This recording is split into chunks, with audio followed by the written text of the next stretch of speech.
Cryptic Chronicles presents Bram Stoker's The Judge's House. When the time for his examination drew near, Malcolmson made up his mind to go somewhere to read by himself. He feared the attractions of the seaside, and also he feared completely rural isolation. For of old he knew its charms, and so he determined to find some unpretentious little town where there would be nothing to distract him. He refrained from asking suggestions from any of his friends, for he argued that each would recommend some place of which he had knowledge, and where he had already acquaintances. As Malcolmson wished to avoid friends, he had no wish to encumber himself with the attention of friends' friends, and so he determined to look out for a place for himself. He packed a portmanteau with some clothes and all the books he required, and then took ticket for the first name on the local timetable, which he did not know. When at the end of 3 hours' journey he alighted at Benchurch, he felt satisfied that he had so far obliterated his tracks as to be sure of having a peaceful opportunity of pursuing his studies.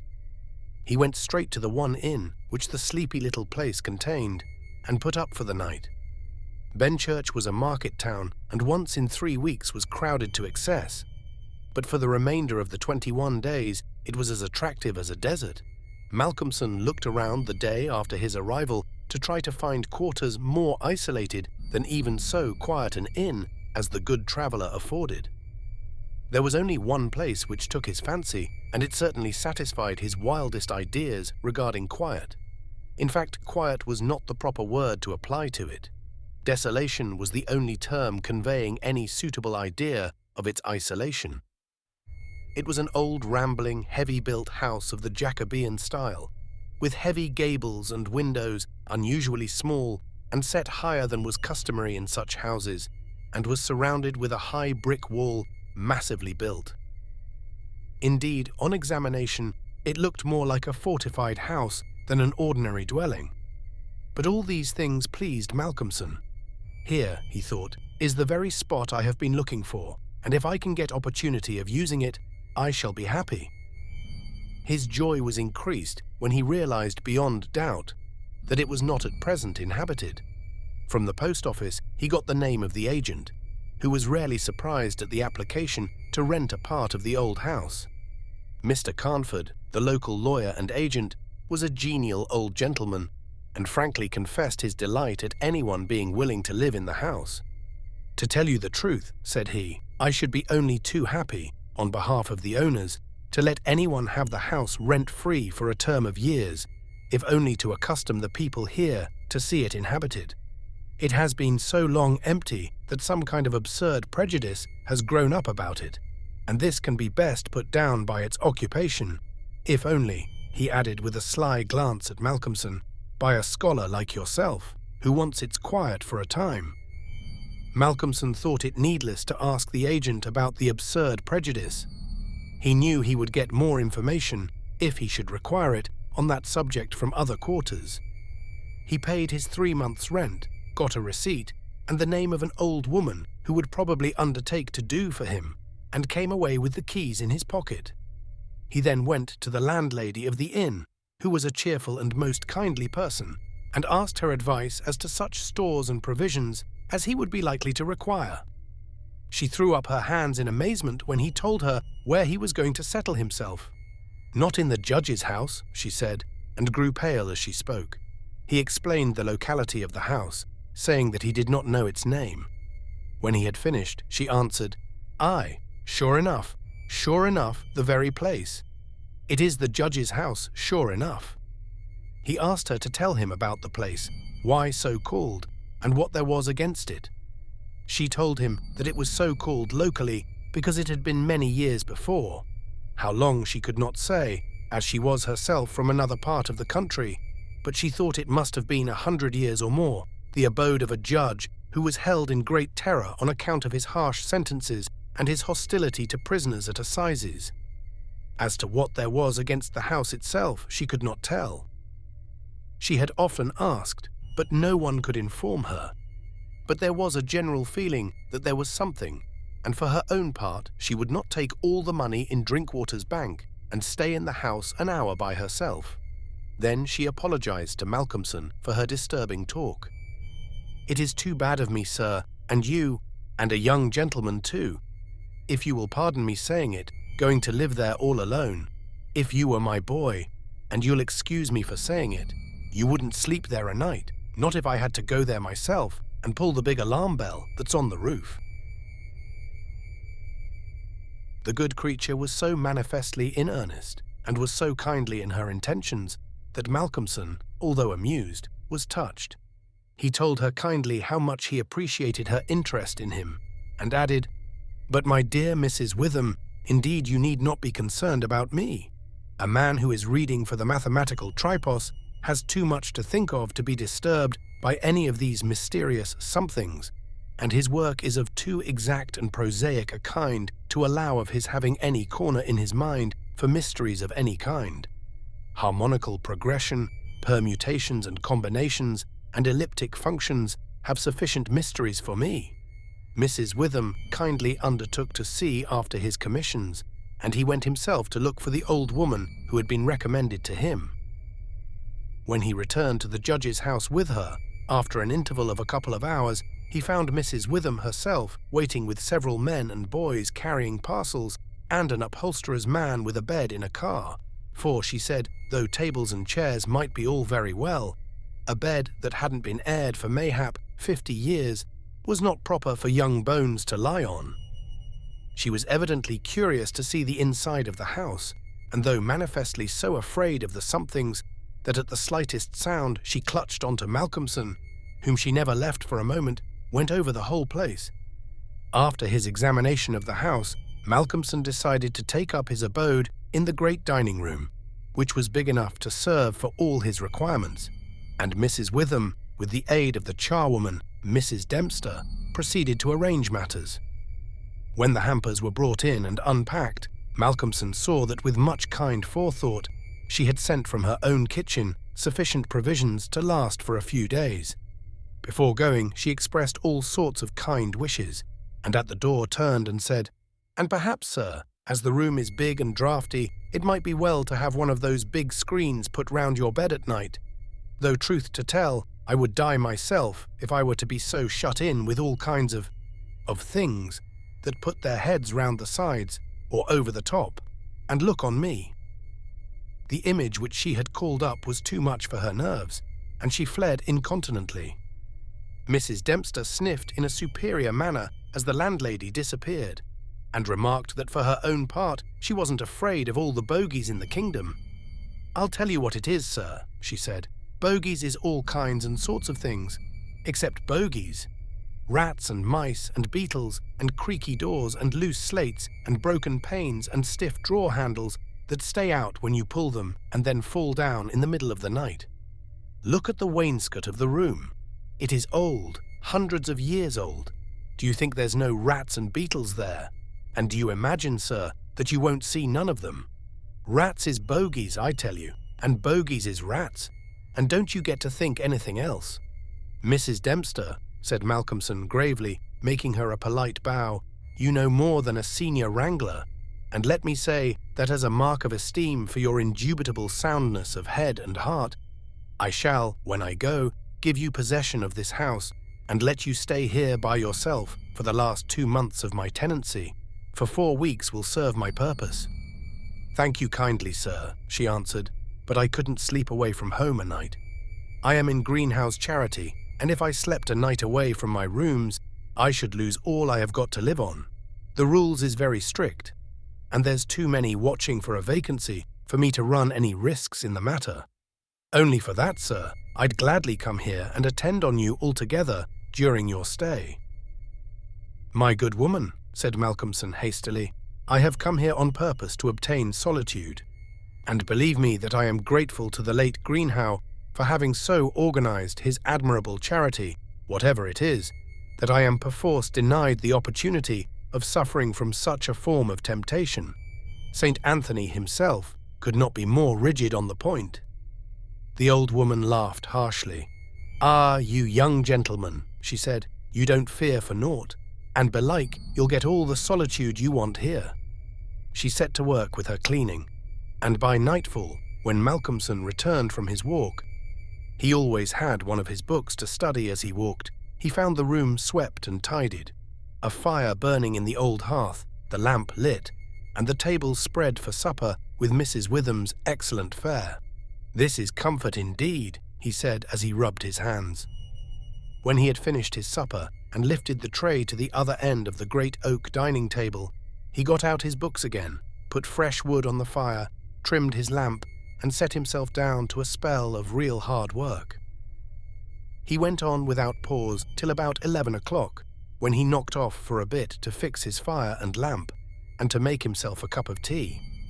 He had always been a tea drinker, and during his college life had sat late at work and had taken tea late. The rest was a great luxury to him, and he enjoyed it with a sense of delicious, voluptuous ease. The renewed fire leaped and sparkled and threw quaint shadows through the great old room, and as he sipped his hot tea, he revelled in the sense of isolation from his kind. Then it was that he began to notice for the first time what a noise the rats were making. "Surely," he thought, "they cannot have been at it all the time I was reading. Had they been, I must have noticed it." Presently, when the noise increased, he satisfied himself that it was really new. It was evident that at first the rats had been frightened at the presence of a stranger and the light of fire and lamp, but that as the time went on, they had grown bolder and were now disporting themselves as was their wont. How busy they were, and hark to the strange noises. Up and down behind the old wainscot, over the ceiling and under the floor, they raced and gnawed and scratched. Malcolmson smiled to himself as he recalled to mind the saying of Mrs. Dempster, "Bogies is rats and rats is bogies."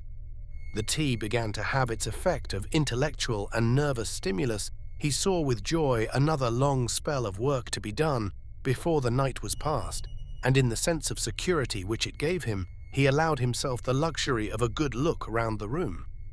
He took his lamp in one hand and went all around, wondering that so quaint and beautiful an old house had been so long neglected.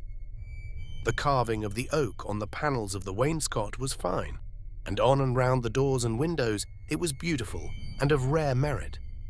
There were some old pictures on the walls, but they were coated so thick with dust and dirt that he could not distinguish any detail of them, though he held his lamp as high as he could over his head. Here and there as he went round, he saw some crack or hole blocked for a moment by the face of a rat, with its bright eyes glittering in the light. But in an instant it was gone, and a squeak and a scamper followed. The thing that most struck him, however, was the rope of the great alarm bell on the roof, which hung down in a corner of the room on the right-hand side of the fireplace. He pulled up close to the hearth a great high-backed carved oak chair, and sat down to his last cup of tea. When this was done, he made up the fire and went back to his work, sitting at the corner of the table, having the fire to his left. For a little while the rats disturbed him somewhat with their perpetual scampering, but he got accustomed to the noise as one does to the ticking of a clock or to the roar of moving water, and he became so immersed in his work that everything in the world, except the problem which he was trying to solve, passed away from him. He suddenly looked up. His problem was still unsolved, and there was in the air that sense of the hour before the dawn, which is so dread to doubtful life. The noise of the rats had ceased. Indeed, it seemed to him that it must have ceased but lately, and that it was the sudden cessation which had disturbed him. The fire had fallen low, but still it threw out a deep red glow. As he looked, he started in spite of his sang-froid. There, on the great high-backed carved oak chair by the right side of the fireplace, sat an enormous rat, steadily glaring at him with baleful eyes. He made a motion to it as though to hunt it away, but it did not stir. Then he made the motion of throwing something. Still it did not stir, but showed its great white teeth angrily, and its cruel eyes shone in the lamplight with an added vindictiveness. Malcolmson felt amazed, and seizing the poker from the hearth, ran at it to kill it. Before, however, he could strike it, the rat, with a squeak that sounded like the concentration of hate, jumped upon the floor and, running up the rope of the alarm bell, disappeared in the darkness beyond the range of the green-shaded lamp. Instantly, strange to say, The noisy scampering of the rats in the wainscot began again. By this time, Malcolmson's mind was quite off the problem, and as a shrill cock crow outside told him of the approach of morning, he went to bed and to sleep. He slept so sound that he was not even waked by Mrs. Dempster coming in to make up his room. It was only when she had tidied up the place and got his breakfast ready and tapped on the screen, which closed in his bed, that he woke. He was a little tired still after his night's hard work, but a strong cup of tea soon freshened him up, and taking his book, he went out for his morning walk, bringing with him a few sandwiches lest he should not care to return till dinner time. He found a quiet walk between high elms some way outside the town, and here he spent the greater part of the day studying his Laplace. On his return, he looked in to see Mrs. Witham and to thank her for her kindness. When she saw him coming through the diamond-paned bay window of her sanctum, she came out to meet him and asked him in. She looked at him searchingly and shook her head as she said, "You must not overdo it, sir. You are paler this morning than you should be. 2 late hours and 2 hard work on the brain isn't good for any man. But tell me, sir, how did you pass the night?" "Well, I hope. But my heart, sir, I was glad when Mrs. Dempster told me this morning that you were all right and sleeping sound when she went in." "Oh, I was all right," he answered, smiling. "The somethings didn't worry me as yet. Only the rats, and they had a circus, I tell you, all over the place.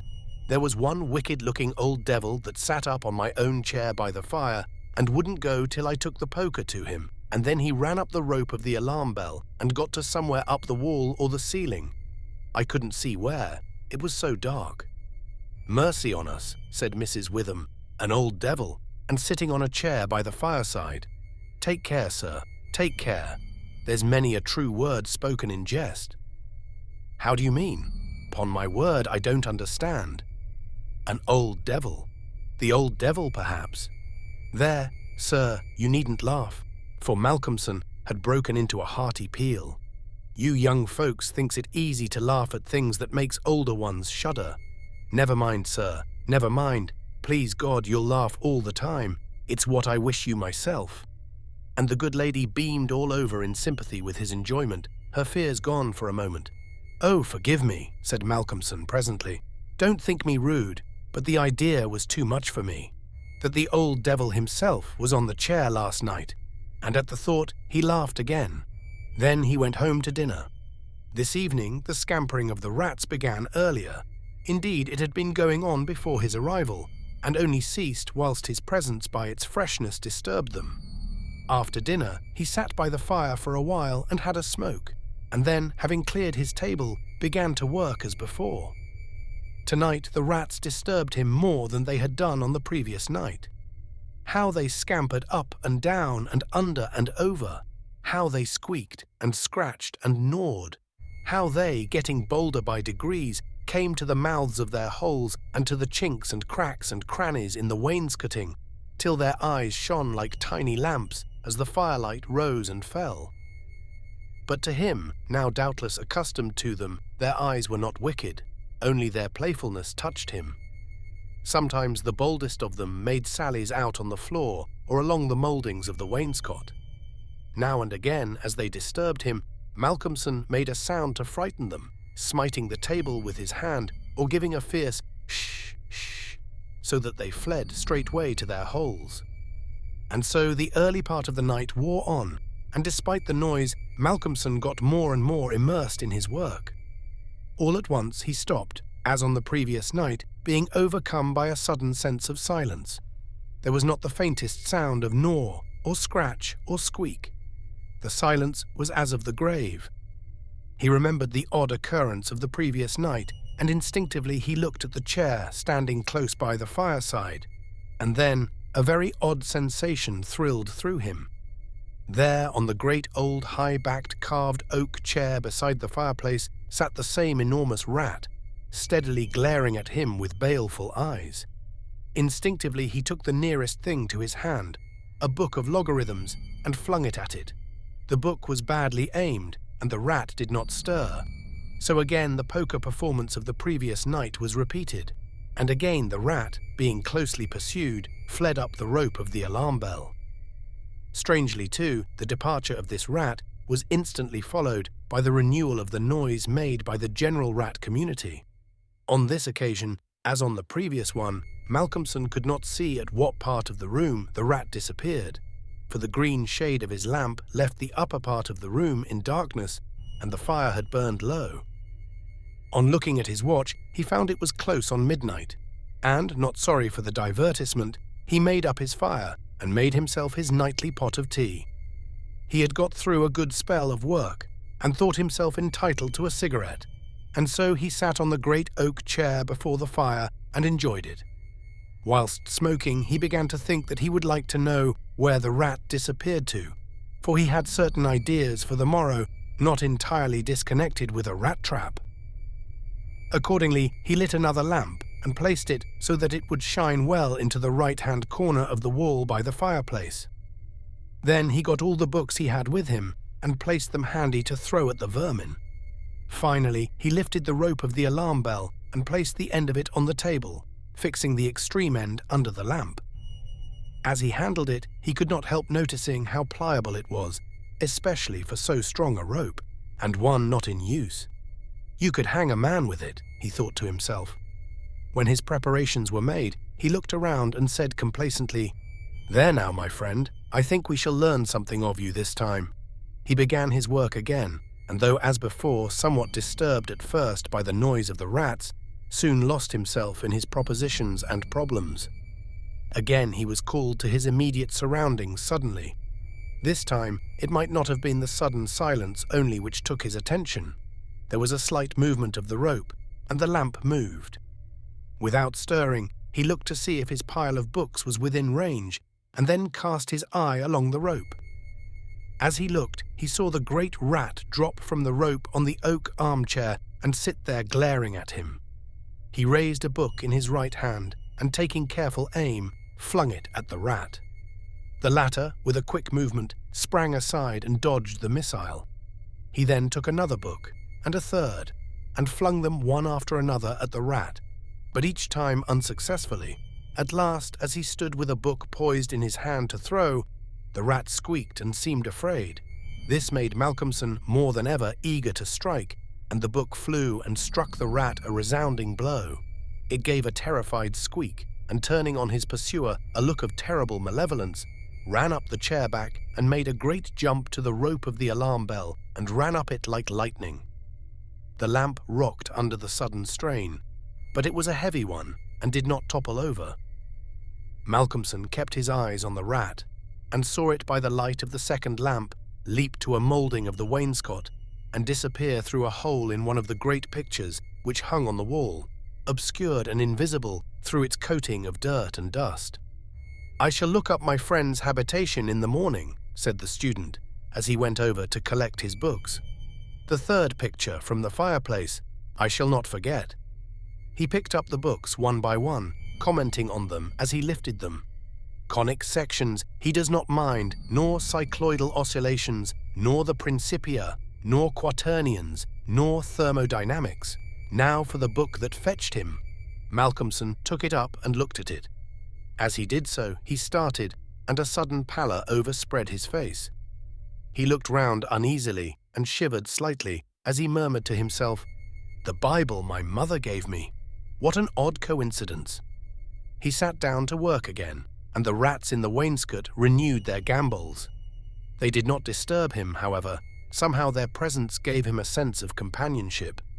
But he could not attend to his work, and after striving to master the subject on which he was engaged, gave it up in despair, and went to bed as the first streak of dawn stole in through the eastern window. He slept heavily but uneasily, and dreamed much, and when Mrs. Dempster woke him late in the morning, he seemed ill at ease, and for a few minutes did not seem to realize exactly where he was. His first request rather surprised the servant. "Mrs. Dempster, when I am out today, I wish you would get the steps and dust or wash those pictures, especially that one, the third, from the fireplace. I want to see what they are." Late in the afternoon, Malcolmson worked at his books in the shaded walk, and the cheerfulness of the previous day came back to him as the day wore on, and he found that his reading was progressing well. He had worked out to a satisfactory conclusion all the problems which had as yet baffled him, and it was in a state of jubilation that he paid a visit to Mrs. Witham at the Good Traveller. He found a stranger in the cosy sitting room with the landlady, who was introduced to him as Dr. Thornhill. She was not quite at ease, and this, combined with the doctor's plunging at once into a series of questions, made Malcolmson come to the conclusion that his presence was not an accident. So without preliminary, he said, "Dr. Thornhill, I shall with pleasure answer you any question you may choose to ask me, if you will answer me one question first." The doctor seemed surprised, but he smiled and answered at once, "Done. What is it?" "Did Mrs. Witham ask you to come here and see me and advise me?" Dr. Thornhill for a moment was taken aback, and Mrs. Witham got fiery red and turned away. But the doctor was a frank and ready man, and he answered at once and openly, "She did, but she didn't intend you to know it. I suppose it was my clumsy haste that made you suspect. She told me that she did not like the idea of your being in that house all by yourself, and that she thought you took too much strong tea. In fact, she wants me to advise you, if possible, to give up the tea and the very late hours. I was a keen student in my time, so I suppose I may take the liberty of a college man, and without offence, advise you not quite as a stranger." Malcolmson, with a bright smile, held out his hand. "Shake, as they say in America," he said. "I must thank you for your kindness, and Mrs. Witham too, and your kindness deserves a return on my part. I promise to take no more strong tea, no tea at all till you let me, and I shall go to bed tonight at 1 o'clock at latest. Will that do?" "Capital," said the doctor. "Now tell us all that you noticed in the old house." And so Malcolmson then and there told in minute detail all that had happened in the last 2 nights. He was interrupted every now and then by some exclamation from Mrs. Witham, till finally, when he told of the episode of the Bible, the landlady's pent-up emotions found vent in a shriek, and it was not till a stiff glass of brandy and water had been administered that she grew composed again. Dr. Thornhill listened with a face of growing gravity, and when the narrative was complete and Mrs. Witham had been restored, he asked, "The rat always went up the rope of the alarm bell?" "Always." "I suppose you know," said the doctor after a pause, "what the rope is?" "No." "It is," said the doctor slowly, "the very rope which the hangman used for all the victims of the judge's judicial rancour." Here he was interrupted by another scream from Mrs. Witham, and steps had to be taken for her recovery. Malcolmson, having looked at his watch and found that it was close to his dinner hour, had gone home before her complete recovery. When Mrs. Witham was herself again, she almost assailed the doctor with angry questions as to what he meant by putting such horrible ideas into the poor young man's mind. "He has quite enough there already to upset him," she added. Dr. Thornhill replied, "My dear madam, I had a distinct purpose in it. I wanted to draw his attention to the bell rope and to fix it there. It may be that he is in a highly overwrought state and has been studying too much, although I am bound to say that he seems as sound and healthy a young man, mentally and bodily, as ever I saw. But then the rats, and that suggestion of the devil." The doctor shook his head and went on. "I would have offered to go and stay the first night with him, but that I felt sure it would have been a cause of offence. He may get in the night some strange fright or hallucination, and if he does, I want him to pull that rope. All alone as he is, it will give us warning, and we may reach him in time to be of service. I shall be sitting up pretty late tonight, and shall keep my ears open. Do not be alarmed if Benchurch gets a surprise before morning." "Oh, doctor, what do you mean?" "What do you mean? I mean this, that possibly, nay, more probably, we shall hear the great alarm bell from the judge's house tonight." And the doctor made about as effective an exit as could be thought of. When Malcolmson arrived home, he found that it was a little after his usual time, and Mrs. Dempster had gone away. The rules of greenhouse charity were not to be neglected. He was glad to see that the place was bright and tidy, with a cheerful fire and a well-trimmed lamp. The evening was colder than might have been expected in April, and a heavy wind was blowing with such rapidly increasing strength that there was every promise of a storm during the night. For a few minutes after his entrance, the noise of the rats ceased, but so soon as they became accustomed to his presence, they began again. He was glad to hear them, for he felt once more the feeling of companionship in their noise, and his mind ran back to the strange fact that they only ceased to manifest themselves when that other, the great rat with the baleful eyes, came upon the scene. The reading lamp only was lit, and its green shade kept the ceiling and the upper part of the room in darkness, so that the cheerful light from the hearth, spreading over the floor and shining on the white cloth laid over the end of the table, was warm and cheery. Malcolmson sat down to his dinner with a good appetite and a buoyant spirit. After his dinner and a cigarette, he sat steadily down to work, determined not to let anything disturb him, for he remembered his promise to the doctor and made up his mind to make the best of the time at his disposal. For an hour or so he worked all right, and then his thoughts began to wander from his books. The actual circumstances around him, the calls on his physical attention, and his nervous susceptibility were not to be denied. By this time, the wind had become a gale, and the gale a storm. The old house, solid though it was, seemed to shake to its foundations, and the storm roared and raged through its many chimneys and its queer old gables, producing strange, unearthly sounds in the empty rooms and corridors. Even the great alarm bell on the roof must have felt the force of the wind, for the rope rose and fell slightly as though the bell were moved a little from time to time, and the limber rope fell on the oak floor with a hard and hollow sound. As Malcolmson listened to it, he bethought himself of the doctor's words, "It is the rope which the hangman used for the victims of the judge's judicial rancour." And he went over to the turner of the fireplace and took it in his hand to look at it. There seemed a sort of deadly interest in it, and as he stood there, he lost himself for a moment in speculation as to who these victims were, and the grim wish of the judge to have such a ghastly relic ever under his eyes. As he stood there, the swaying of the bell on the roof still lifted the rope now and again, but presently there came a new sensation, a sort of tremor in the rope, as though something was moving along it. Looking up instinctively, Malcolmson saw the great rat coming slowly down towards him. Glaring at him steadily, he dropped the rope and started back with a muttered curse, and the rat, turning, ran up the rope again and disappeared, and at the same instant Malcolmson became conscious that the noise of the rats, which had ceased for a while, began again. All this set him thinking, and it occurred to him that he had not investigated the lair of the rat, or looked at the pictures, as he had intended. He lit the other lamp without the shade, and holding it up, went and stood opposite the third picture, from the fireplace on the right-hand side, where he had seen the rat disappear on the previous night. At the first glance, he started back so suddenly that he almost dropped the lamp, and a deadly pallor overspread his face. His knees shook, and heavy drops of sweat came on his forehead, and he trembled like an aspen.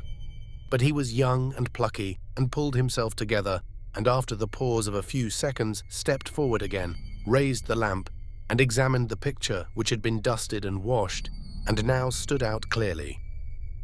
It was of a judge dressed in his robes of scarlet and ermine. His face was strong and merciless, evil, crafty and vindictive, with a sensual mouth, hooked nose of ruddy color, and shaped like the beak of a bird of prey. The rest of the face was of a cadaverous color. The eyes were of peculiar brilliance, and with a terribly malignant expression. As he looked at them, Malcolmson grew cold, for he saw there the very counterpart of the eyes of the great rat. The lamp almost fell from his hand. He saw the rat with its baleful eyes peering out through the hole in the corner of the picture, and noted the sudden cessation of the noise of the other rats. However, he pulled himself together, and went on with his examination of the picture. The judge was seated in a great high-backed carved oak chair, on the right-hand side of a great stone fireplace, where, in the corner, a rope hung down from the ceiling, its end lying coiled on the floor. With a feeling of something like horror, Malcolmson recognized the scene of the room as it stood, and gazed around him in an awestruck manner as though he expected to find some strange presence behind him. Then he looked over to the corner of the fireplace, and with a loud cry he let the lamp fall from his hand. There, in the judge's armchair, with the rope hanging behind, sat the rat with the judge's baleful eyes, now intensified and with a fiendish leer. Save for the howling of the storm without, there was silence. The fallen lamp recalled Malcolmson to himself. Fortunately, it was of metal, and so the oil was not spilt. However, the practical need of attending to it settled at once his nervous apprehensions. When he had turned it out, he wiped his brow and thought for a moment. "This will not do," he said to himself. "If I go on like this, I shall become a crazy fool. This must stop. I promised the doctor I would not take tea. Faith, he was pretty right. My nerves must have been getting into a queer state. Funny I did not notice it. I never felt better in my life. However, it is all right now, and I shall not be such a fool again." Then he mixed himself a good stiff glass of brandy and water and resolutely sat down to his work. It was nearly an hour when he looked up from his book, disturbed by the sudden stillness. Without, the wind howled and roared louder than ever, and the rain drove in sheets against the windows, beating like hail on the glass. But within there was no sound whatever, save the echo of the wind as it roared in the great chimney, and now and then a hiss as a few raindrops found their way down the chimney in a lull of the storm. The fire had fallen low and had ceased to flame, though it threw out a red glow. Malcolmson listened attentively, and presently heard a thin, squeaking noise, very faint. It came from the corner of the room, where the rope hung down, and he thought it was the creaking of the rope on the floor as the swaying of the bell raised and lowered it. Looking up, however, he saw in the dim light the great rat clinging to the rope and gnawing it. The rope was already nearly gnawed through. He could see the lighter colour where the strands were laid bare. As he looked, the job was completed, and the severed end of the rope fell clattering on the oaken floor, whilst for an instant the great rat remained like a knob or tassel at the end of the rope, which now began to sway to and fro. Malcolmson felt for a moment another pang of terror as he thought that now the possibility of calling the outer world to his assistance was cut off. But an intense anger took its place, and seizing the book he was reading, he hurled it at the rat. The blow was well aimed, but before the missile could reach him, the rat dropped off and struck the floor with a soft thud. Malcolmson instantly rushed over towards him, but it darted away and disappeared in the darkness of the shadows of the room. Malcolmson felt that his work was over for the night and determined then and there to vary the monotony of the proceedings by a hunt for the rat, and took off the green shade of the lamp so as to ensure a wider spreading light. As he did so, the gloom of the upper part of the room was relieved, and in the new flood of light, great by comparison with the previous darkness, the pictures on the wall stood out boldly. From where he stood, Malcolmson saw right opposite to him the third picture on the wall from the right of the fireplace. He rubbed his eyes in surprise, and then a great fear began to come upon him. In the centre of the picture was a great irregular patch of brown canvas, as fresh as when it was stretched on the frame. The background was as before, with chair and chimney corner and rope, but the figure of the judge had disappeared. Malcolmson, almost in a chill of horror, turned slowly round, and then he began to shake and tremble like a man in a palsy. His strength seemed to have left him, and he was incapable of action or movement, hardly even of thought. He could only see and hear. There, on the great high-backed carved oak chair, sat the judge in his robes of scarlet and ermine, with his baleful eyes glaring vindictively, and a smile of triumph on the resolute, cruel mouth, as he lifted with his hands a black cap. Malcolmson felt as if the blood was running from his heart, as one does in moments of prolonged suspense. There was a singing in his ears. Without, he could hear the roar and howl of the tempest, and through it, swept on the storm, came the striking of midnight by the great chimes in the marketplace. He stood for a space of time that seemed to him endless still as a statue, and with wide-open, horror-struck eyes, breathless, As the clock struck, so the smile of triumph on the judge's face intensified, and at the last stroke of midnight he placed the black cap on his head. Slowly and deliberately the judge rose from his chair and picked up the piece of the rope of the alarm bell, which lay on the floor, drew it through his hands as if he enjoyed its touch, and then deliberately began to knot one end of it, fashioning it into a noose. This he tightened and tested with his foot, pulling hard at it till he was satisfied, and then making a running noose of it, which he held in his hand. Then he began to move along the table on the opposite side to Malcolmson, keeping his eyes on him until he had passed him, when with a quick movement he stood in front of the door. Malcolmson then began to feel that he was trapped, and tried to think of what he should do. There was some fascination in the judge's eyes, which he never took off him, and he had, perforce, to look. He saw the judge approach, still keeping between him and the door, and raise the noose and throw it towards him as if to entangle him. With a great effort, he made a quick movement to one side, and saw the rope fall beside him, and heard it strike the oaken floor. Again the judge raised the noose and tried to ensnare him, ever keeping his baleful eyes fixed on him, and each time by a mighty effort the student just managed to evade it. So this went on for many times, the judge seeming never discouraged nor discomposed at failure, but playing as a cat does with a mouse. At last, in despair, which had reached its climax, Malcolmson cast a quick glance round him. The lamp seemed to have blazed up, and there was a fairly good light in the room. At the many rat holes and in the chinks and crannies of the wainscot, he saw the rat's eyes, and this aspect, that was purely physical, gave him a gleam of comfort.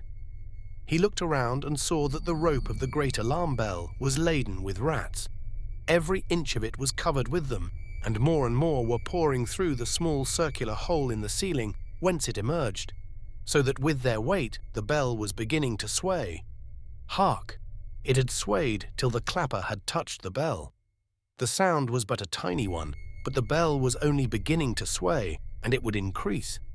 At the sound, the judge, who had been keeping his eyes fixed on Malcolmson, looked up, and a scowl of diabolical anger overspread his face. His eyes fairly glowed like hot coals, and he stamped his foot with a sound that seemed to make the house shake. A dreadful peal of thunder broke overhead as he raised the rope again, whilst the rats kept running up and down the rope as though working against time. This time, instead of throwing it, he drew close to his victim and held open the noose as he approached. As he came closer, there seemed something paralyzing in his very presence, and Malcolmson stood rigid as a corpse. He felt the judge's icy fingers touch his throat as he adjusted the rope. The noose tightened. Then the judge, taking the rigid form of the student in his arms, carried him over and placed him standing in the oak chair, and stepping up beside him, put his hand up and caught the end of the swaying rope of the alarm bell.